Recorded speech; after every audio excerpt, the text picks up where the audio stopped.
Hello, everybody. This is Noah and John, and we are from UrbanDigs. And today is Monday, so you're going to get your Brooklyn weekly market update. John, let's get right to it. I'm looking at Brooklyn supply came in at 3232. Show me that chart. That's exactly right, Noah. That's a slight uptick, nearly 0.5% from the week before. So it looks like some things are coming on, but not a lot. Yeah, it's still too early to tell, but we'll take a look at the weeklies and see what that says. Let's move on to pending sales, the measure of Brooklyn demand, 3,418, Johnny. Show me that chart.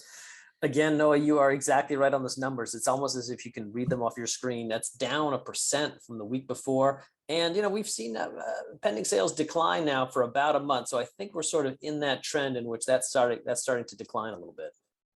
Yeah, very interesting. But when you still got more things in contract than you do available for supply, so that's why the market pulse is still here at 1.06. Whenever it's over 1, you got to think that the leverage is just tilted heavily towards the sell side. And that's real-time liquidity stuff. That's listing stuff. When I look at median sales price trends, let me just take a quick look at that, John. We usually don't go off the trail like this, but today I will. Take a look at this chart, and you can see it's just slowly going up, and even our incomplete data. All right, we always show you the most recent months we got. This is July and June, but it's not complete yet. But you can see where it's trending in, and it coincides with that narrative that Q3 might see a little bump up. The pressures are just kind of forced on the upside here, kind of like a steam top kind of blowing a little bit, and we might just see a little bit of a pop. At least that's what the early data is showing. So I guess we will see. Yep. Moving on to the weeklies, Johnny, you're a man of 100 words. I love it. I'm looking at the UrbanDigs dashboard and looking at the Brooklyn ticker. 212 things came on the market. Johnny, show me that chart. Yes, that's a slight increase from last week. And we've seen supply on a weekly level be very choppy. So it's really not a surprise here. But it seems like we're having more up weeks than we are down weeks in the last month or so. Interesting.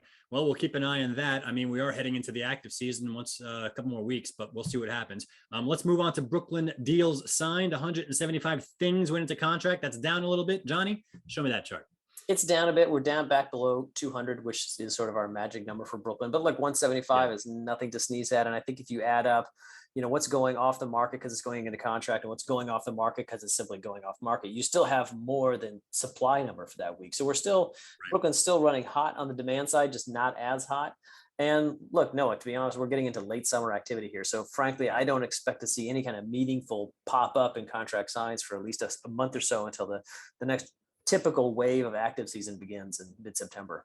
That's a really good point, John. We are heading into the last week of August. We do have Labor Day weekend coming up. So the next 2 weeks, we will be doing half of that reporting for you. We'll probably take a break and these numbers will go down. That's why I like to look at the monthlies, John. And when I look at the monthlies, I could see kind of a better idea of what's really going on and ignore that week-to-week noise right around the holiday season. And it gives me a better picture of what's happening in Brooklyn.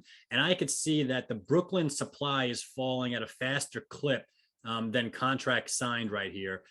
Supply is falling at 15%, contract signed at 4%. And yes, there is a net deficit of inventory because 1,220 plus things are going off market and only 901 are coming on. So John, thank you for pointing that out.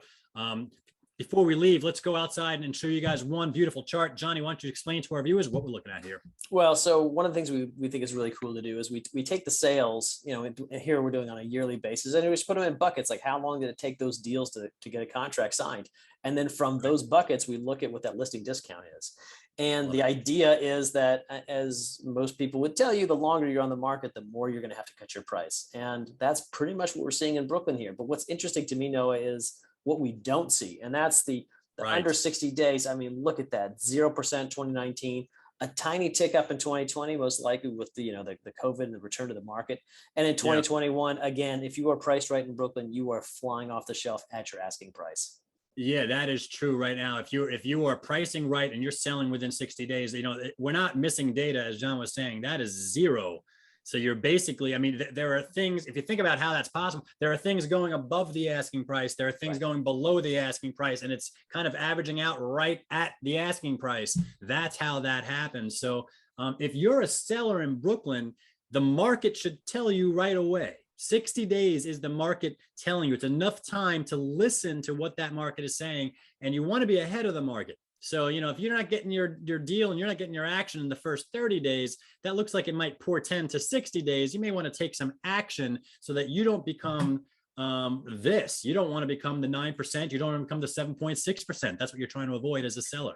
Yeah, but let's talk about how hot Brooklyn is, to be fair, which is that if you're on the market for more than 2 months in Brooklyn and the biggest haircut you're taking is nearly 8% for this year, that speaks volumes to the market. Yeah. Because if you're looking at some of the deals that we saw in Manhattan at some of the, not necessarily right now, but maybe last year, Yeah. the year before, you're looking at discounts in the 15-20% range. 12 to 15% minimum level. Yeah, right? I mean, there's some serious discounts. This is almost like just like a big chunky price cut, but that's about it. So Brooklyn is just strong across the board here. I love it. Johnny, thank you for compiling all of that data. It's always very helpful. That is John Walker. I am Noah Rosenblatt. We are both from UrbanDigs. Don't forget, if you guys got questions, we got answers. Please visit our forum. Other than that, have a wonderful week, and we'll catch you next time.